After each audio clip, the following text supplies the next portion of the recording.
नमस्कार। स्वागत है आप सभी का आज की वीडियो में। यह वीडियो संबंधित है एनसीईआरटी द्वारा प्रकाशित कक्षा छठी की हिंदी की नई पाठ्यपुस्तक मल्हार के पाठ 9 मैं या मैं नहीं माखन खायो के प्रश्नोत्तर में पाठ से आगे के प्रश्नोत्तर से। इससे पहले का वीडियो मैंने बना रखा है, यदि आप उसे देखना चाहें तो उसका लिंक डिस्क्रिप्शन में दिया गया है, आप वहां से देख सकते हैं। तो आइए चलते हैं पाठ के आगे। और इसमें सबसे पहला विभाग है आपकी बात। लिखा है मैं या मैं नहीं माखन खायो। यहां श्री कृष्ण अपनी मां के सामने यह सिद्ध करने का प्रयास कर रहे हैं कि उन्होंने माखन नहीं खाया है। कभी कभी हमें दूसरों के सामने सिद्ध करना पड़ जाता है कि यह कार्य हमने नहीं किया है। क्या आपके साथ भी ऐसा कभी हुआ है? कब, किसके सामने? आपने अपनी बात सिद्ध करने के लिए कौन कौन से तर्क दिए, उस घटना के बारे में बताइए। तो यह उत्तर जो है यह भी प्रत्येक व्यक्ति का अलग अलग हो सकता है। मुझे अगर अपना बनाना हो तो मैं लिखूंगा कि एक बार परीक्षा के दौरान निरीक्षक ने मुझ पर आरोप लगाया कि मैंने सामने वाले विद्यार्थी की उत्तर पुस्तिका से नकल किया है, जिसके विरोध में मैंने तर्क दिया कि आप सामने वाले बच्चे की और मेरी उत्तर पुस्तिका का मिलान कर लें, और यदि पुस्तिकाओं में उत्तर मिलता है तो फिर मुझे दोषी करार दें। हालांकि अध्यापक ने दोनों कापियों की मिलान की और दोनों उत्तर आपस में मिले नहीं, तो मैं निर्दोष सिद्ध हुआ। आइए आगे बढ़ते हैं। घर की वस्तुएं नया विभाग है। लिखा है मैं बालक बहियन को छोटो छींको के ही विधि पायो। छींका घर की एक वस्तु है जिसे सैकड़ों वर्ष से भारत में उपयोग में लाया जा रहा है। नीचे कुछ और घरेलू वस्तुओं के चित्र दिए गए हैं। इन्हें आपके घर में क्या कहते हैं, चित्रों के नीचे लिखिए। यदि किसी चित्र को पहचानने में कठिनाई हो तो आप अपने शिक्षक, परिजनों या इंटरनेट की सहायता ले सकते हैं। तो जो पहला चित्र है यह घड़ा है। दूसरा चित्र यह प्रेस है, इसे इस्त्री भी कहते हैं। तीसरा जो चित्र है इसे मचिया या टेबल कहते हैं। ये रहा चौथा चित्र और इसे सब जानते हैं सिलाई मशीन कहा जाता है। अगला जो चित्र है इसका नाम चारपाई है। यह आपके सामने जार आया। आगे जो एक चित्र आपके सामने है यह चित्र है जूती या सूपा का। इसे सूप कहते हैं, सूप ज्यादा फेमस नाम है, जूती भी कहा जाता है। और यह वाला चित्र यह तो सिलबट्टा का है जो चटनी पीसने के काम आता है। आगे यह चित्र हाथ चक्की या जांता का होता है। चाकी, जांता ऐसे कहते हैं, इसको नाम है। और यह वाला पंखा है। अगला चित्र जो है यह मथानी का है, रई का। यह चित्र छलनी का है, छलनी, चलनी, छलनी कुछ भी कह सकते हैं। ये वाला जो चित्र है यह रोटी का डब्बा है। यह हमाम दस्ता का चित्र है तथा यह मटका और रई का एक साथ में चित्र है। अगला प्रश्न लिखा है आप जानते हैं कि श्री कृष्ण को मक्खन बहुत पसंद था। दूध से दही मक्खन बनाया जाता है और मक्खन से घी बनाया जाता है। नीचे दूध से घी बनने की प्रक्रिया संबंधी कुछ चित्र दिए गए हैं। अपने परिवार के सदस्यों, शिक्षकों या इंटरनेट की सहायता से दूध से घी बनाने की प्रक्रिया लिखिए। तो दूध से घी बनाने की जो प्रक्रिया होती है वो इस प्रकार होती है कि सबसे पहले गाय के थनों से दूध निकाला जाता है, फिर उसे आग पर खूब गर्म किया जाता है और उसमें फिर थोड़ी सी दही डालकर जमाया जाता है। जमे दही वाले घड़े को रई से रगड़ा जाता है, मथानी से रगड़ा जाता है। इससे मक्खन ऊपर आ जाता है। इसी मक्खन को एक बर्तन में निकाल लिया जाता है। मक्खन को आग पर पकाया जाता है, इससे घी ऊपर तैर आता है, जिसे एक जार में एकत्रित कर लिया जाता है। अब शुद्ध घी खाने के लिए तैयार है। आइए अगले विभाग में चलते हैं जिसका नाम है समय की माप। प्रश्न है चार पहर बंसी बट भटक्यो सांझ परे घर आयो। अब लिखा गया है क पहर और सांझ शब्दों का प्रयोग समय बताने के लिए किया जाता है।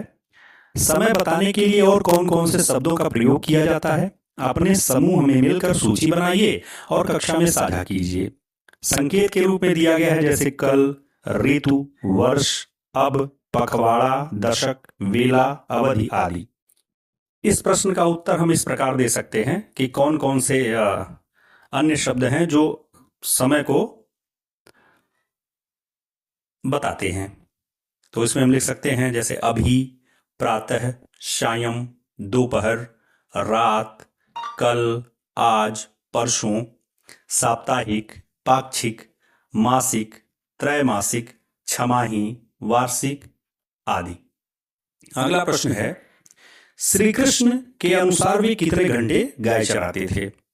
श्री कृष्ण कहते हैं कि 4 पहर बंसी भटक्यो, एक पहर 3 घंटे का होता है, तो 4 को यदि हम 3 से गुणा करेंगे तो लगभग 12 घंटे होता है। तो 4 पहर अर्थात श्री कृष्ण 12 घंटे गाय चराते थे।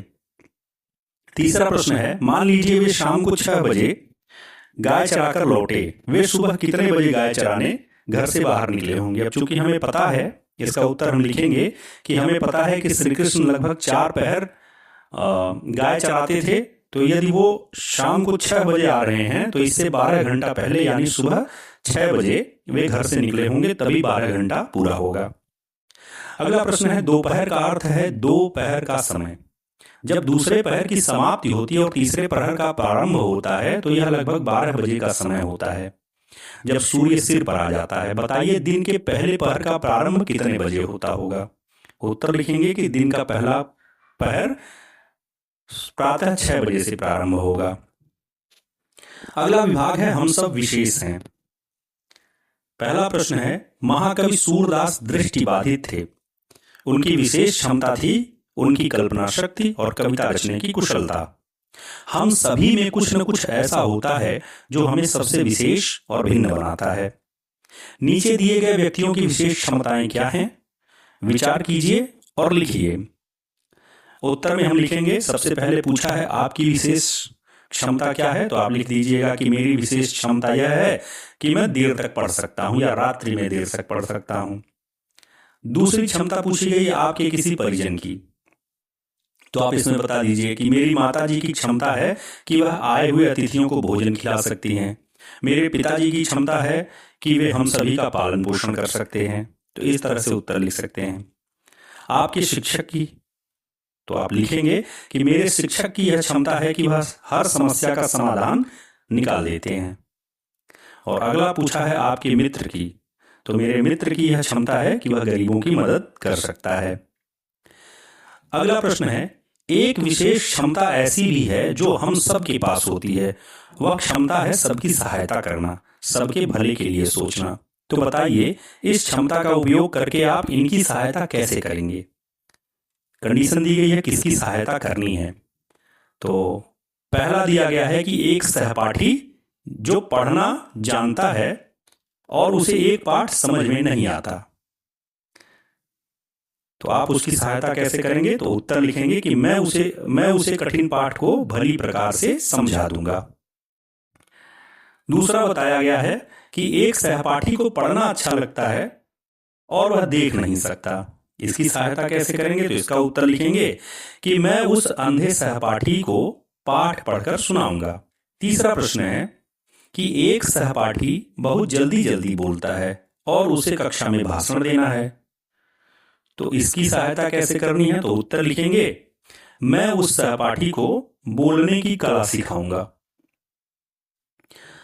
अगला प्रश्न है, एक सहपाठी बहुत अटक अटक कर बोलता है और उसे कक्षा में भाषण देना है, तो इसकी सहायता किस प्रकार करनी है? तो उत्तर लिखेंगे मैं उस सहपाठी में आत्मविश्वास उत्पन्न करूंगा ताकि वह प्रवाहपूर्ण भाषण दे सके।